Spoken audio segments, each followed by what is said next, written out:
investigado sobre una faceta de la cual se habla, pero realmente es muy poco conocida, y es la de Roa Bastos como periodista. Él comenzó, yo no sé exactamente en qué año, pero calculo que a principios de la década del 40, en base a una investigación que estuve haciendo en el diario El País de Asunción, muchos ejemplares un poco maltrechos, pero se encuentran en la Biblioteca Nacional, como van a ver. Allí es difícil distinguir porque, por lo general, ustedes saben, en un periódico el periodista no firma, son noticias e informaciones, y solo cuando hay una columna de opinión. Bueno, Roa, según lo que me comentó en alguna oportunidad, yo le llegué a hacer muchas entrevistas que luego compilé en un libro, Roa Bastos, Vida, Obra y Pensamiento.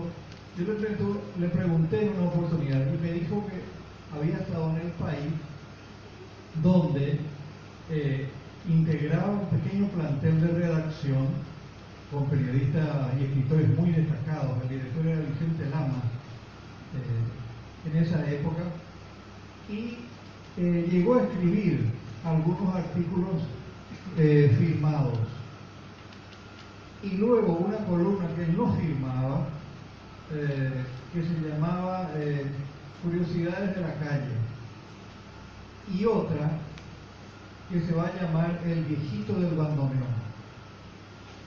Las críticas aparecidas en estas columnas, firmadas y no firmadas, son las que le van a costar el primer exilio a Roa Bastos, ya que el gobierno de Morínigo, una dictadura militar que arranca en 1940 después de la muerte del mariscal Estigarribia, establece una proscripción de los partidos políticos y sindicatos.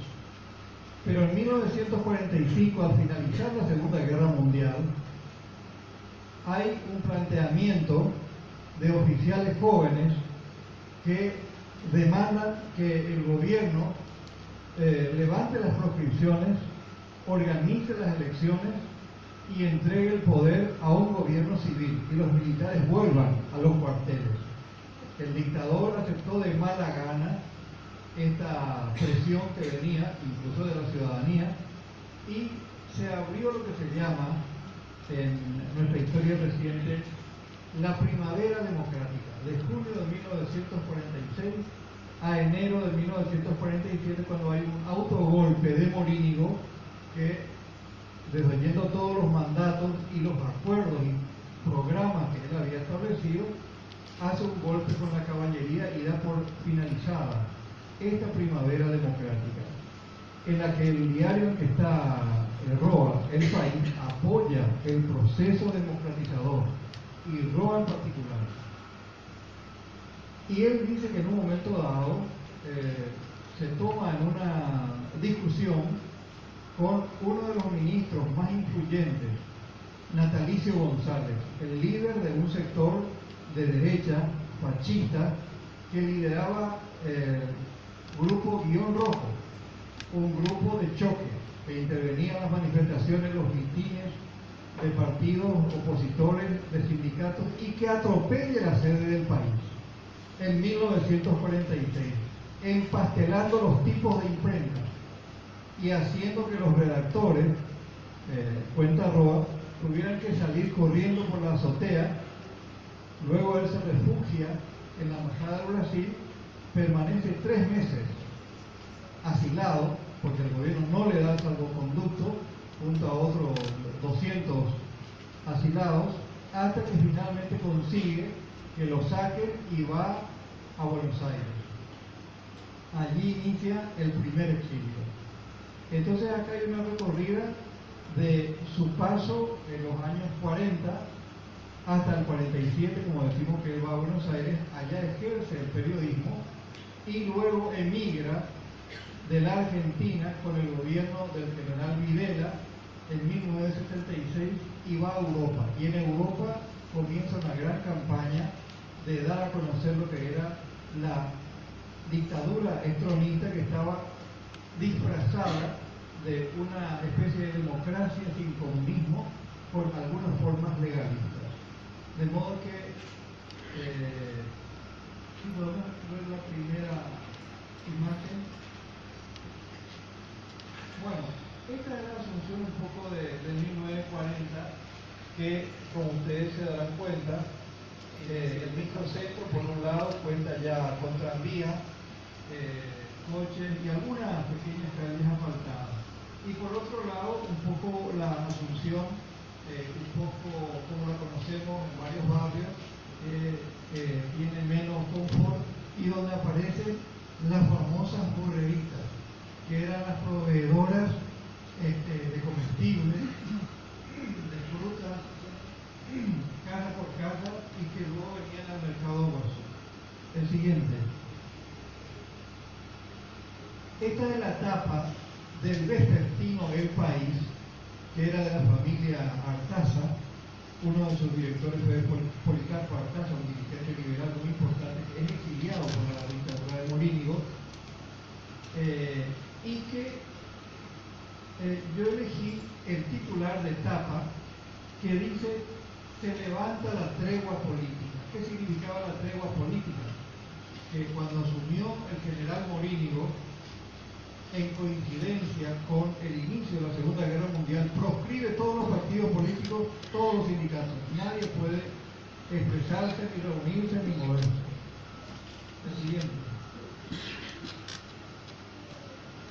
En 1946, como le digo, al terminar la Segunda Guerra Mundial, surge un movimiento de opinión que se hace eco en la oficialidad joven del ejército.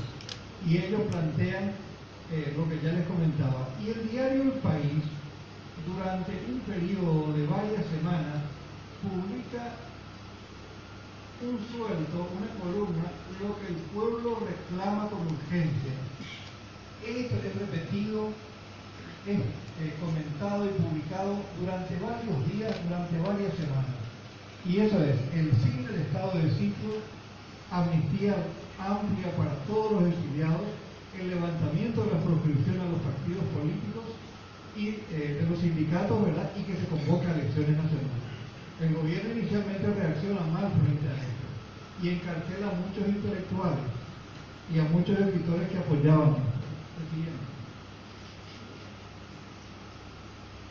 Aquí está uno de los escritos de Roa que está firmado. A pesar de que él tenía ya su inicio como escritor, había publicado ya un libro de poemas, sin embargo, él se dedica al análisis político y a cubrir y comentar la actividad política. De modo que esta columna, que se llama Política y Fraternidad, él hace una descripción y una afirmación a la vez de lo que necesitaba el país en ese momento, que era democratizarse, de que todos los partidos y el gobierno tenían que colaborar con ese principio, de manera que se diera un clima adecuado para llegar a las elecciones. En ese sentido, la actitud de Roa, inicialmente, estamos hablando de alguien que tiene 25 años, 23 años, eso se va a mantener a lo largo de su vida, incluso cuando tiene que luchar con la segunda dictadura militar, que es la de Stroessner. El siguiente. Bueno, esta es una de las pocas imágenes que hemos logrado rescatar, en la cual Roa, que va a Londres, invitado por el British Council, está en Londres, ve esa ciudad devastada por los bombardeos de la aviación alemana nazi y registra esas impresiones, pero a la vez es invitado por uno de los colaboradores del gobierno francés provisorio, que es André Malraux, un gran escritor, autor de La Condición Humana. No sé cómo, pero Roa es invitado a París y va a París y lo entrevista al líder del gobierno provisional, Charles de Gaulle, que también se está instalando en una París devastada por la ocupación nazi. Esta foto registra el momento histórico en que un periodista de un pequeño país de Sudamérica saluda a uno de los líderes europeos de la época que enfrentaba el desafío de la reconstrucción del país tanto en lo material como en cuanto a restablecer el sistema democrático. El siguiente. Esta es una de las fotografías de lo que llamamos el Roa joven, de los años 40, en que estaba trabajando en Asunción y luego emigra. Un pequeño detalle que habla de su afición al periodismo, como muchos de nosotros, ¿verdad? Escribimos en un diario, pero no nos conformamos con eso. Roa hizo radio también. Y en Radio Artaza hizo un programa con Josefina Pla en los años 44-45 en defensa de la causa aliada y denunciando al régimen nazi y al régimen fascista de Mussolini, quienes habían invadido Europa. Esa es una gestión muy valiosa, ya que la radio llegaba prácticamente a sectores mucho más amplios que el periodismo escrito.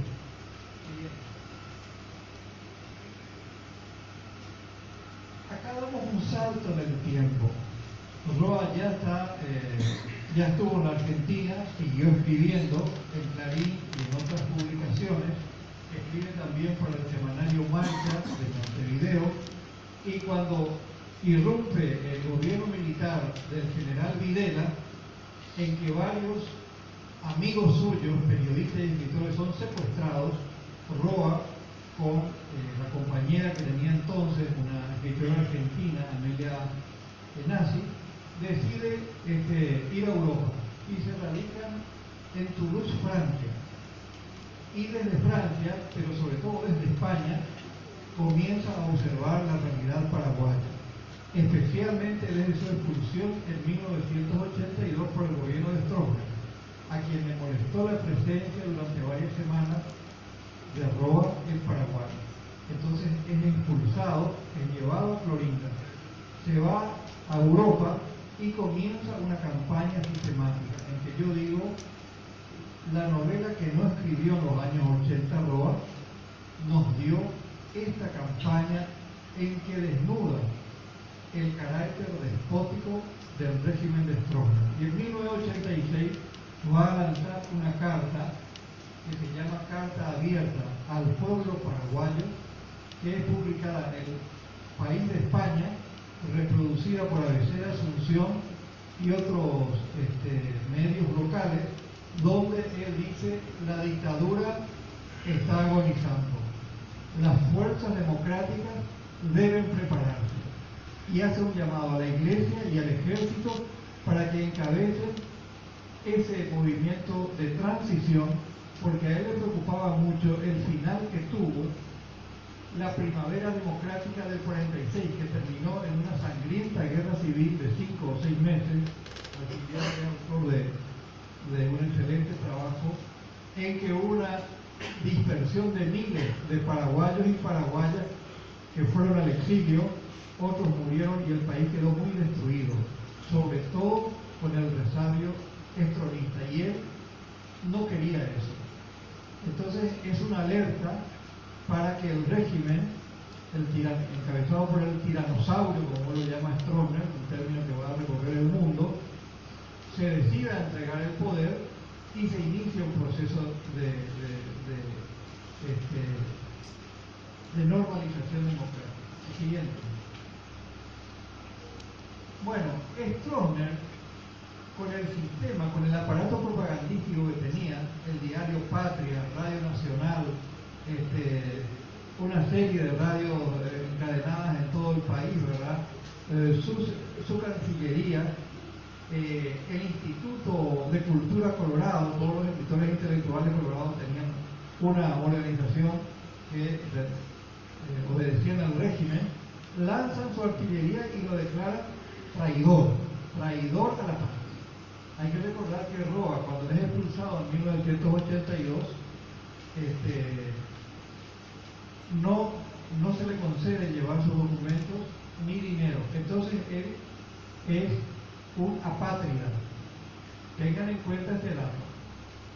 Nuestro mayor escritor permaneció desde 1982 sin documento paraguayo. Incluso el gobierno de Stroessner quiso quitarle la nacionalidad paraguaya. Entonces, ¿qué hizo Roa?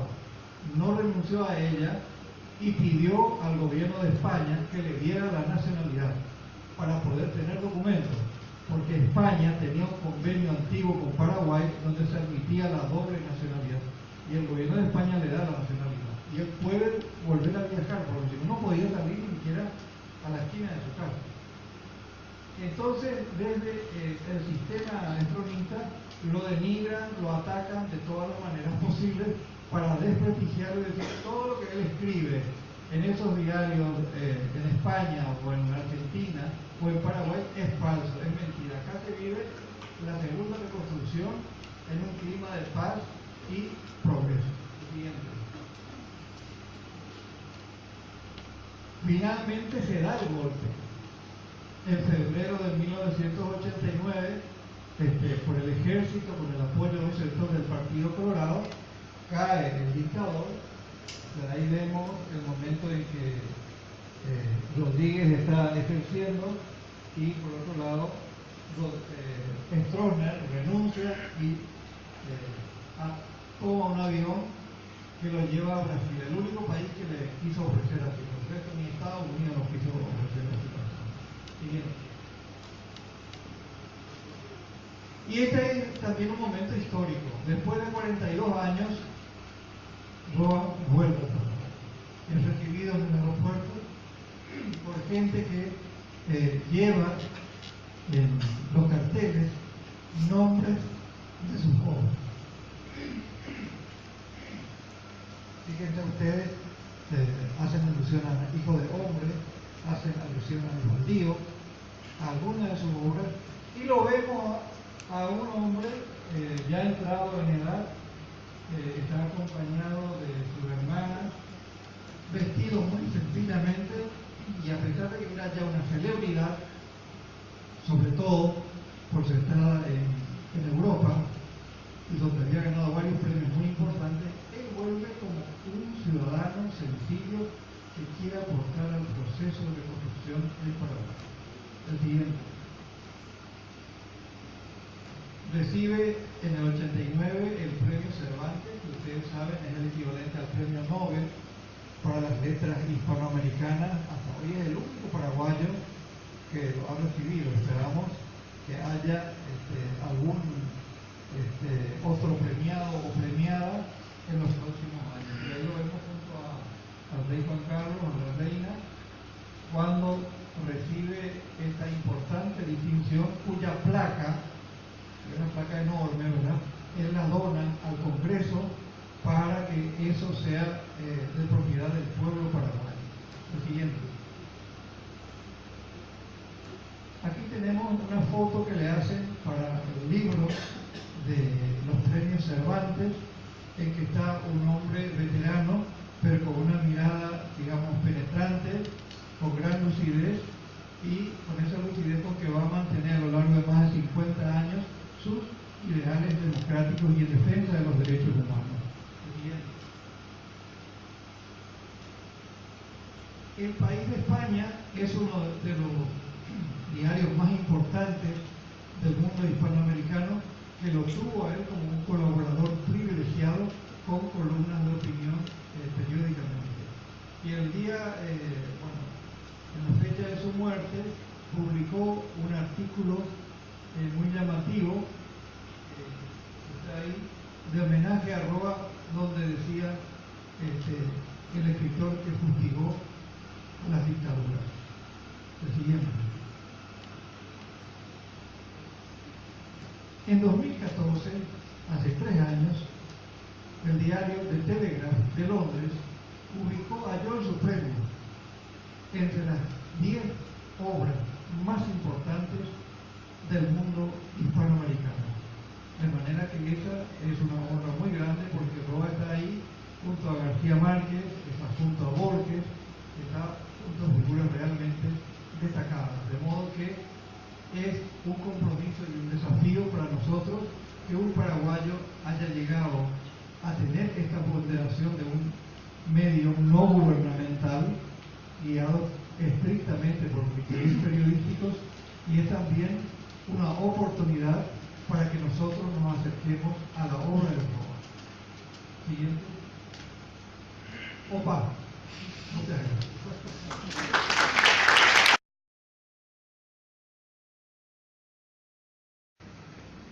Primero quisiera empezar con una confesión, que yo no soy académico profesional, ni experto en la vida y obra del más grande escritor paraguayo, Alvaro Bastos, pero sí reconozco la enorme contribución que ha hecho a la literatura latinoamericana, junto con otras grandes figuras regionales como García Márquez, Vargas Llosa y Carlos Fuentes.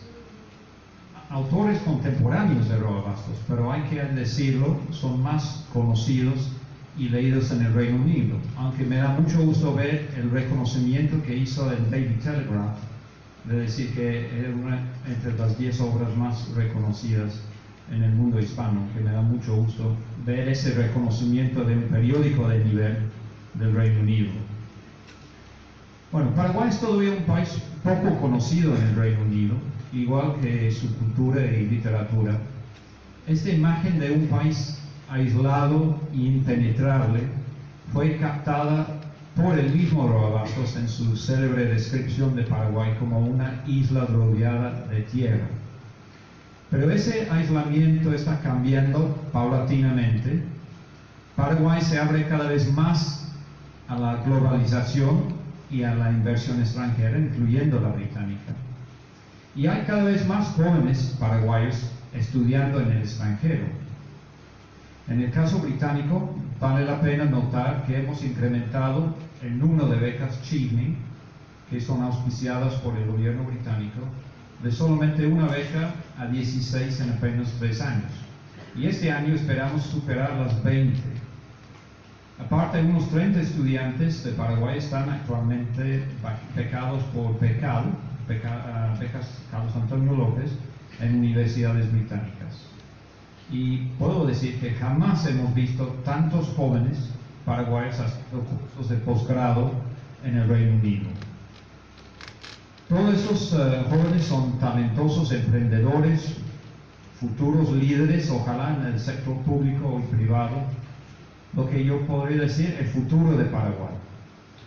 Y los mejores embajadores, además, para promocionar a Paraguay en el extranjero, dando a conocer su cultura, rompiendo así un poco el mito de Paraguay como esa isla aislada del resto del mundo. Como había dicho, Roa Bastos no es una figura muy conocida en el Reino Unido, inclusive dentro del mundo académico británico, vinculado con América Latina. Hace poco, cuando yo pregunté a mi ex profesor de literatura latinoamericana de la Universidad de Portsmouth si conocía algún académico británico especialista en la obra de Roa Bastos, solo pudo nombrar a uno. Y por cierto, la embajada ya está en contacto con él, John Kraniauskas, que es profesor de estudios latinoamericanos en Birkbeck College, en la Universidad de Londres. John hizo su tesis doctoral sobre Roa Bastos, y porque el mundo es pequeño y lleno de coincidencias, lo terminó en la misma universidad, Portsmouth, en el sur de Inglaterra, donde yo hice mi licenciatura y donde yo compré mi copia de Yo el Supremo en inglés, que todavía estoy leyéndolo, entonces todavía me falta terminarlo. Me complace darle la noticia de que el profesor Kraniauskas participará en el Congreso Internacional sobre Roa Bastos, que se realizará en Asunción en el próximo mes de julio, que va a ser uno de los más importantes eventos para conmemorar los 100 años de su nacimiento. Entonces vamos a tener una participante británico. Con este relato vuelvo al tema de la conferencia, que es el trabajo periodístico de Roa Bastos. Y voy a comentar brevemente sobre un episodio casi olvidado que aconteció en los primeros años del escritor en su papel de periodista, el viaje que hizo a Gran Bretaña hacia finales de la Segunda Guerra Mundial. Como comentó Antonio, en el año 44 o 45, el Consejo Británico o British Council, que es la organización gubernamental responsable de la promoción de las artes y la cultura británica, otorgó una beca a Roa Bastos para pasar unos 9 meses en Inglaterra como visitante distinguido. La invitación fue dirigida por el principal representante del Consejo Británico en Sudamérica en ese entonces, Sir Eugene John Henry Millington Drake. Millington Drake fue un diplomático británico de mucha experiencia en la región, fue consejero en la Embajada británica en Buenos Aires entre 1929 y 1933 y luego después ministro consejero en Uruguay desde 1934 hasta 1941. Solo puedo especular sobre el proceso de selección de Roa Bastos. Seguro fue relacionado con su conocida simpatía por la causa aliada durante la guerra, junto con otras figuras destacadas de la literatura paraguaya como Josefina Pla. Durante su tiempo fuera de Paraguay, Roa viajó extensamente en Gran Bretaña, Francia y África, y fue testigo en carne propia de la devastación que dejó la Segunda Guerra Mundial. Inclusive entiendo que visitó algunos campos de concentración hacia finales de la guerra. Roa trabajó como corresponsal de guerra enviado por el diario El País, conduciendo una entrevista con, como había dicho Antonio, con Charles de Gaulle, con el general de Gaulle, después de una visita a París en el 45. Y también Roa Bastos transmitió programas latinoamericanos a invitación de la BBC de Londres y el Ministerio de Información francés. Roa tardó un mes en llegar a Inglaterra. Según lo que él mismo relata, viajó en uno de los buques Liberty, como Libertad, que llevaba trigo desde Buenos Aires, una verdadera pesadilla. Y cito al autor: un convoy de 80 a 100 buques que navegaban la ruta polar haciendo escala en Islandia. Fue una iniciación para mí, mientras los cohetes B-2 o B-2 de Von Braun atacaban Manchester y Londres, y así terminó la citación. El largo viaje le brindó una excelente oportunidad a Roa para conocer a los típicos marinos ingleses, muchos veteranos de la pasada lucha contra las minas, los submarinos y los aviones alemanes. Roa Bastos recuerda con algo de nostalgia estos recios y ingenuos hijos del mar, como él los nombró, que fueron sus compañeros por 30 días, y que en sus palabras se hicieron inolvidables amigos. Roa también llegó a Inglaterra hacia finales de julio del 45, en medio del verano inglés, y hay semejante cosa que se llama verano inglés. Un día, como él dice, resplandeciente, con mucho sol y cielo azul. Le impresionaron los famosos blancos acantilados de Dover, que tanto valor simbólico tienen para los británicos como bastión en contra de las amenazas de invasión del continente europeo. También le conmovió la primera vista de las aldeas tradicionales y el florido verde de la campiña inglesa al lado del mar. Él mismo se preguntaba dónde estaba la niebla y la bruma de Inglaterra, quizás la imagen típica del país desde de las películas de la época. Roa desembarcó en uno de los docks o muelles de la zona oriental de Londres, una zona populosa y muy golpeada por los bombardeos alemanes en el famoso Blitz. Pero a pesar de estas heridas abiertas, describe a Londres como imponente, antigua, ennegrecida sí, pero tranquila y pausada. Después de recorrer las principales ciudades de Inglaterra, visitar sus antiquísimas aldeas, ver trabajar a los hombres y mujeres en las fábricas y en los campos, Roa hace unas reflexiones sobre el carácter del británico. Admira su humor chispeante y vivo, su deliciosa ingenuidad, su capacidad de luchador, su honestidad personal y la entereza de su carácter. ya no perciba al inglés como el hombre más aburrido del mundo, que fue su impresión que de él mismo tenía desde Paraguay.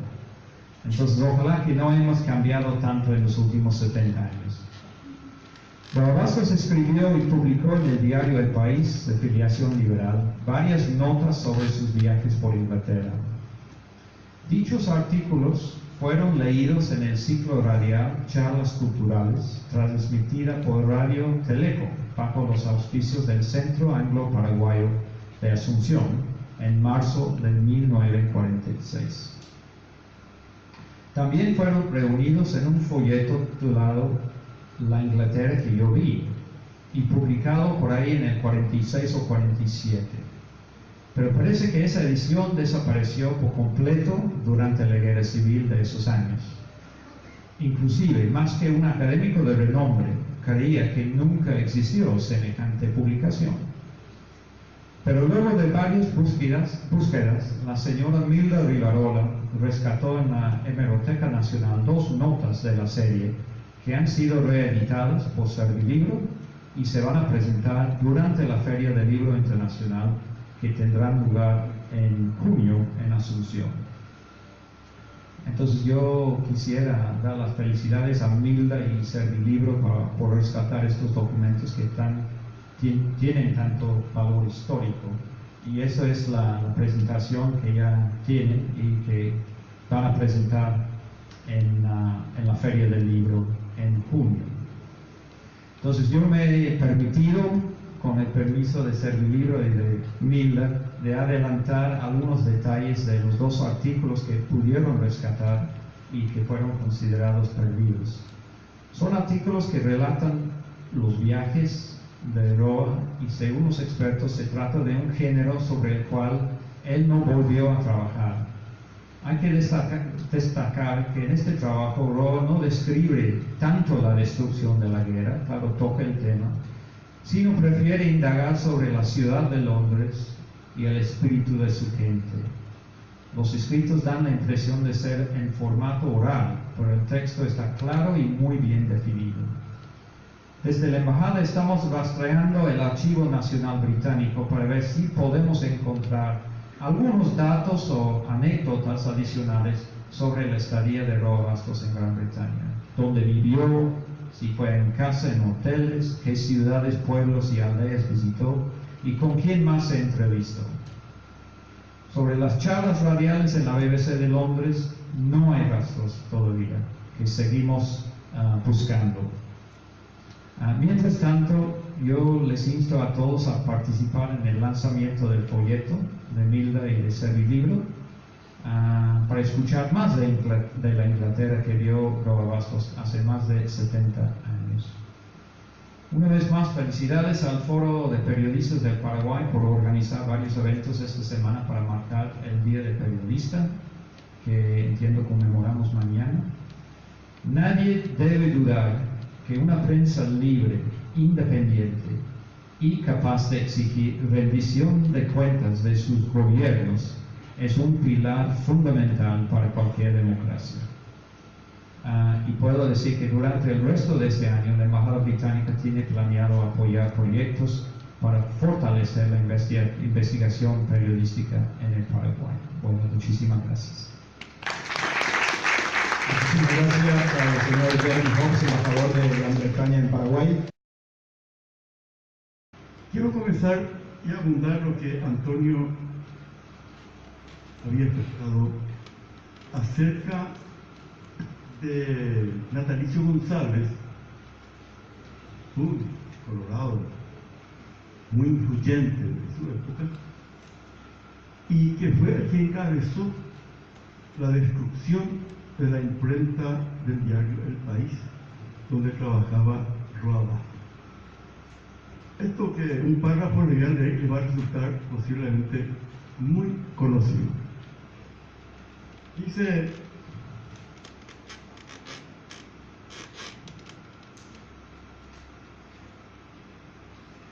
comunicado de la Junta de Gobierno del Partido Colorado ante el bárbaro e injustificable atentado criminal de que fue objeto la editorial El País en la noche del 5 del corriente mes, la Junta de Gobierno de la Asociación Nacional Republicana Partido Colorado, expresando el sentimiento general de nuestro pueblo y clase intelectual del partido, resuelve, primero, expresar su más enérgica protesta ante el acto criminal atentatorio de la civilización y del esfuerzo de restauración democrática en que se haya empeñado el gobierno y el pueblo de la nación.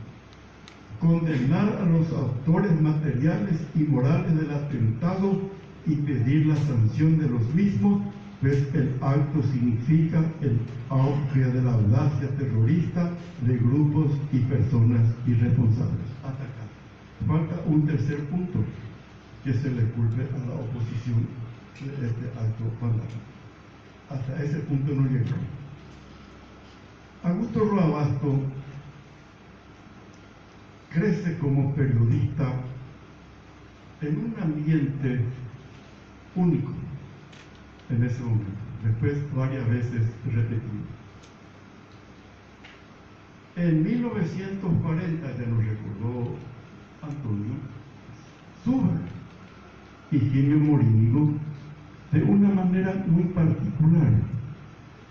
Fallece en un accidente de tránsito el general Estigarribia y los militares no sabían exactamente con quién reemplazarlo. Había dos fuertes candidatos y para sacarse el problema de encima juegan el destino del país con una caja de fósforo, a cara o cruz. Ganó Morínigo y perdió el país. Estuvo 8 años en el gobierno y hasta entonces, en el siglo XX, era el presidente que más años estuvo en el poder. Después vendrían los 35 de Stroessner, que lo dejó totalmente humillado. Esa primavera democrática comienza ante la necesidad de que el país se normalice institucionalmente. No solamente que los partidos políticos han sido proscritos, sino que había un clamor por una convención nacional constituyente. Esa era la aspiración de los intelectuales, de los obreros, de los campesinos. Y Roabasto, en sus editoriales en el país, encabezó en la prensa esa preocupación. Morínigo, al verse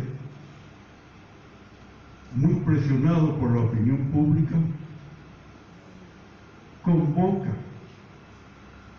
a una constituyente.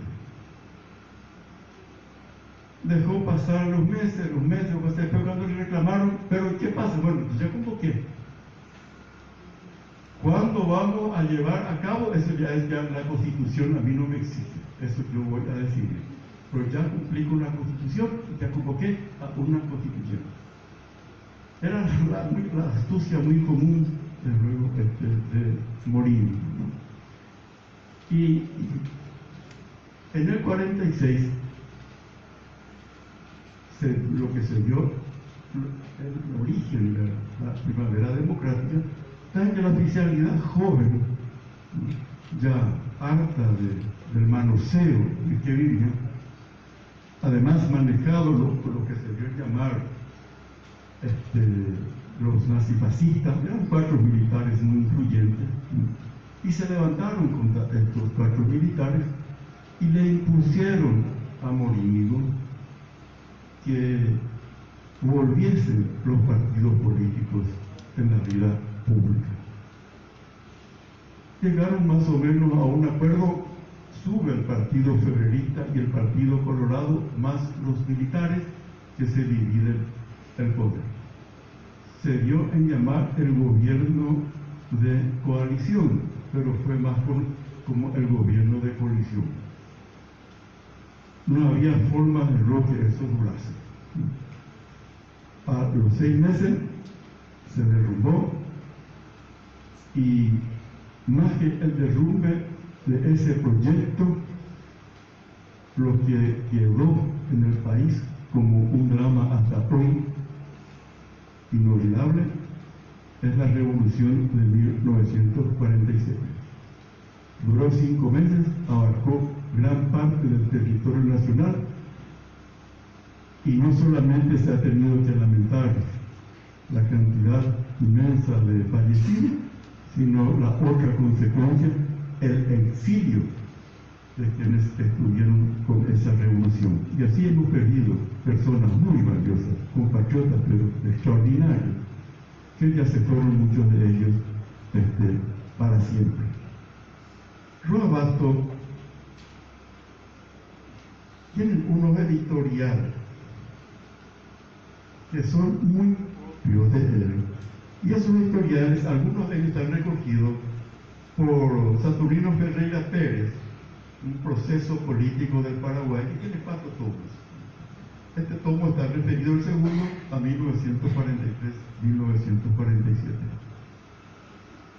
Dice Roa Basto, después de un título que trae el autor, comentario de Augusto Roa Basto. Se publica el 9 de noviembre. Esta primavera duró hasta diciembre y unos días de enero del 47. Dice, con extraordinario brillo se realizó anoche el acto de pro del establecimiento de relaciones paraguayo-soviéticas. Más de 30.000 personas acudieron a tan honrosa cita. Una muchedumbre compacta, muy pocas veces vista, acudió en masa al Parque Carlos Antonio López, adhiriéndose al gran acto público. Por primera vez en el Paraguay se pudo recordar públicamente un acontecimiento histórico que sacudió los cimientos de una extensa zona que ocupa la 6ª parte de la tierra y el cual hizo posible la instauración de un nuevo ordenamiento económico, político y social. Por eso, prestigiosos intelectuales y artistas nacionales, estos últimos encabezados por el genial creador de la guarania, José Asunción Flores, por Francisco Alvarenga y Emilio Baezque, se adhirieron al acto realizado ayer. Y continúa esta. Entonces, estas son las crónicas, más otras similares, es lo que estaba haciendo de Augusto un peligroso personaje para la dictadura. No era luego posible que ya pudiese estar por más tiempo, ¿no?, en el poder de la prensa.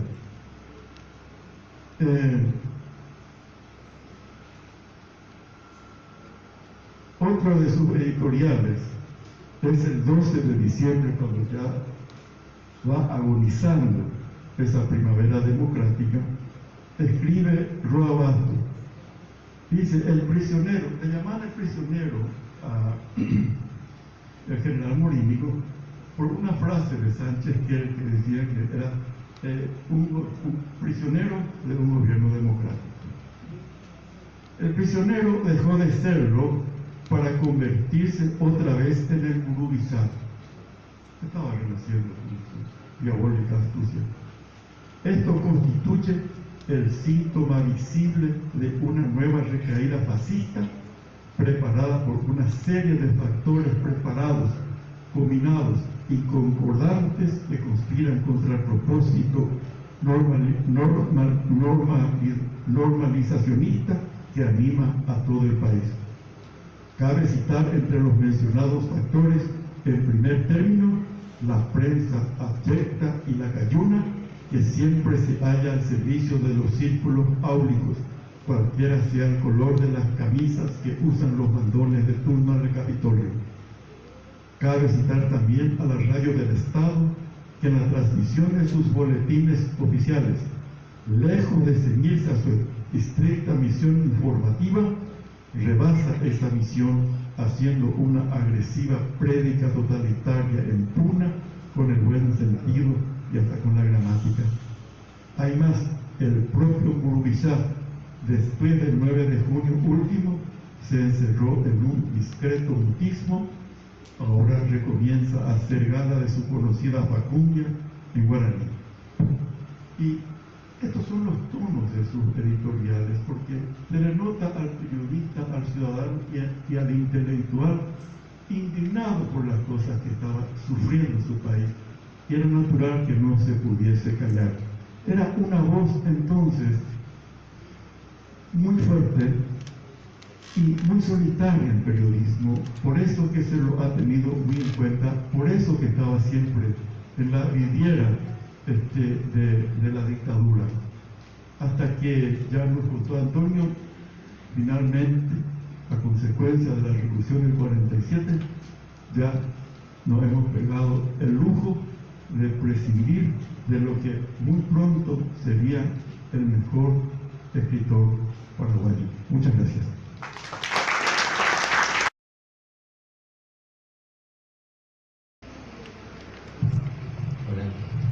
Buenas noches a todos. Agradezco la presencia y felicitaciones por el Día del Periodismo. También a los que me acompañan, agradezco su presencia y solamente les voy a leer yo el supremo completo, así que como soy el último que estoy cansado. Dice, el apego al mando. La personalidad humana tiene su forma de expresión en cada individuo.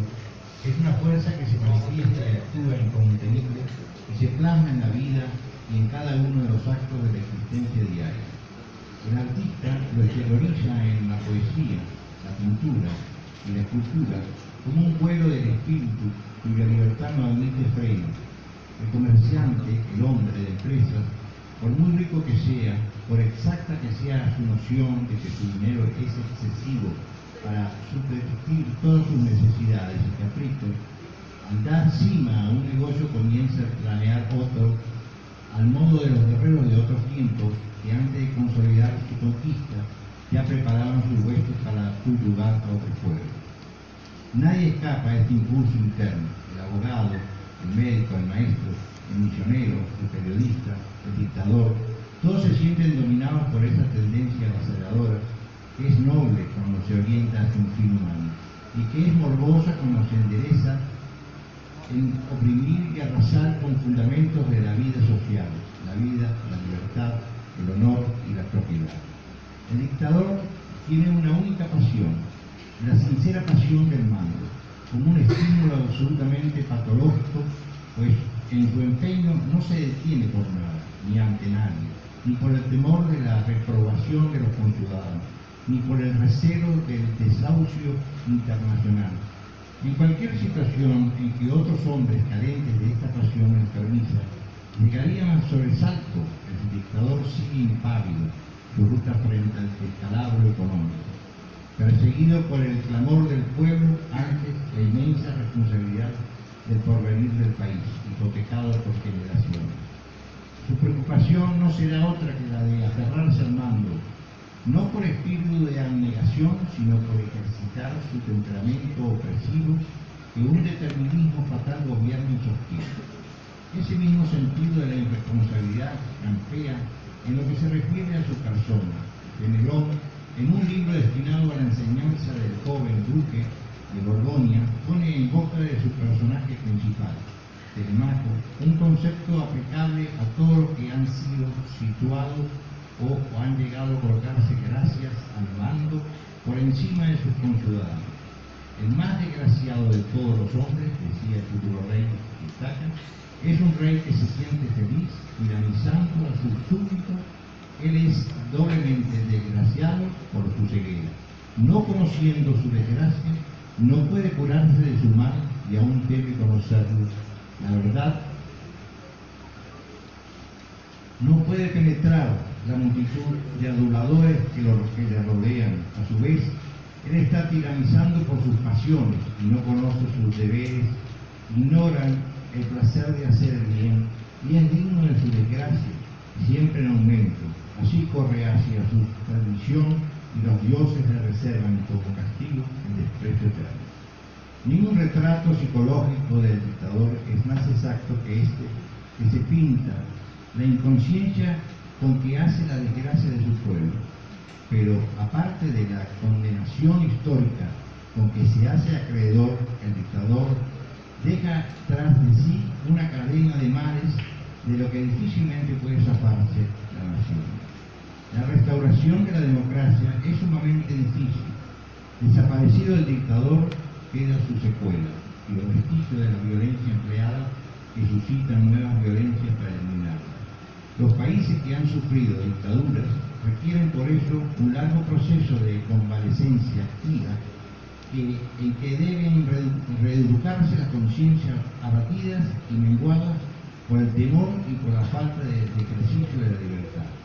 El individuo que ha despertado la vida bajo el signo de la opresión, que ha visto mandar y no gobernar, que no ha oído la palabra persuasiva de la democracia, pero sí ha visto el gesto airado y prepotente del domador, que debe ser puesto ante la realidad de esta norma de decencia concentrada en la palabra democracia, que por lo mismo hasta los dictadores pretenden usar como pasaporte para llegar hasta la ciudadanía. Este fue el último editorial escrito por Augusto Roa Bastos, pues el diario del País fue clausurado por tiempo indeterminado y Roa Bastos y su director, el doctor Rafael O'Donnell, fueron al exilio. 22 de enero, diario del País, editorial País. Muchas gracias.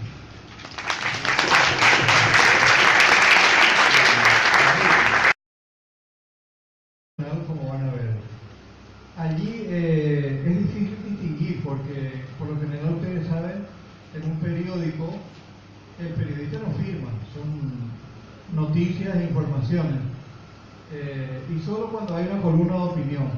Bueno, Roa, según lo que me comentó en alguna oportunidad, yo le llegué a hacer muchas entrevistas que luego compilé en un libro, Roa Bastos, Vida, Obra y Pensamiento. Yo le pregunté en una oportunidad y me dijo que había estado en el país donde integraba un pequeño plantel de redacción con periodistas y escritores muy destacados. El director era Vicente Lama en esa época, y llegó a escribir algunos artículos firmados, y luego una columna que él no firmaba, que se llamaba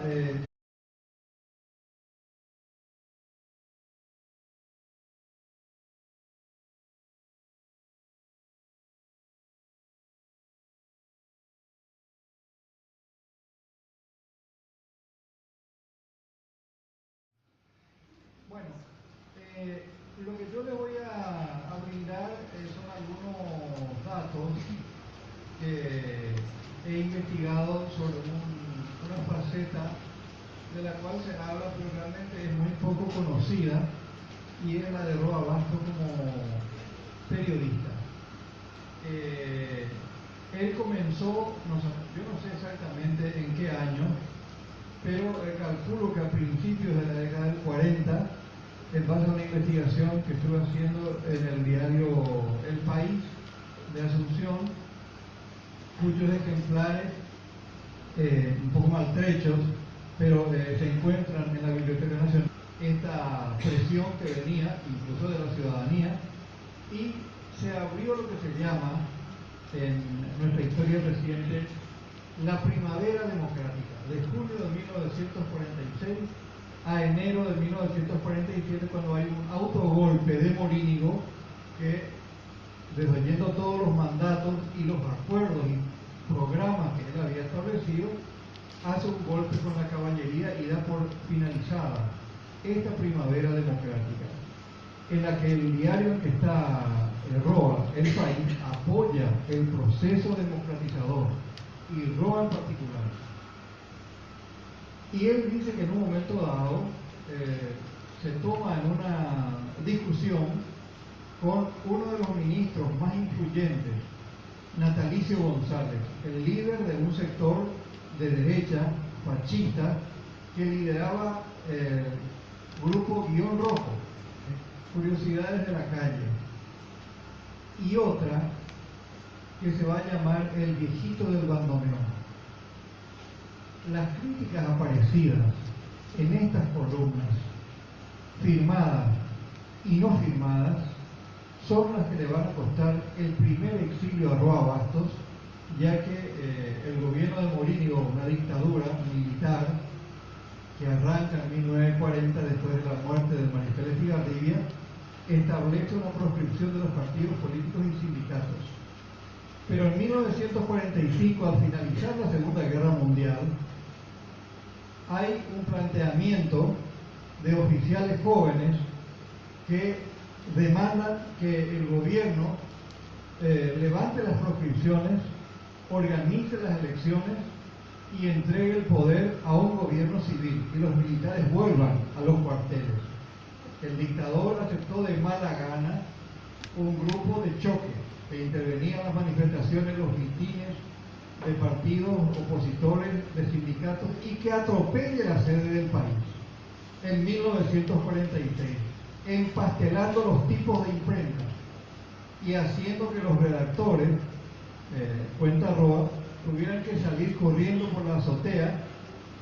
Luego él se refugia en la Embajada de Brasil, permanece 3 meses asilado, porque el gobierno no le da el salvoconducto, junto a otros 200 asilados, hasta que finalmente consigue que lo saquen y va a Buenos Aires. Allí inicia el primer exilio. Entonces acá hay una recorrida de su paso en los años 40 hasta el 47, como decimos que él va a Buenos Aires, allá ejerce el periodismo y luego emigra de la Argentina con el gobierno del general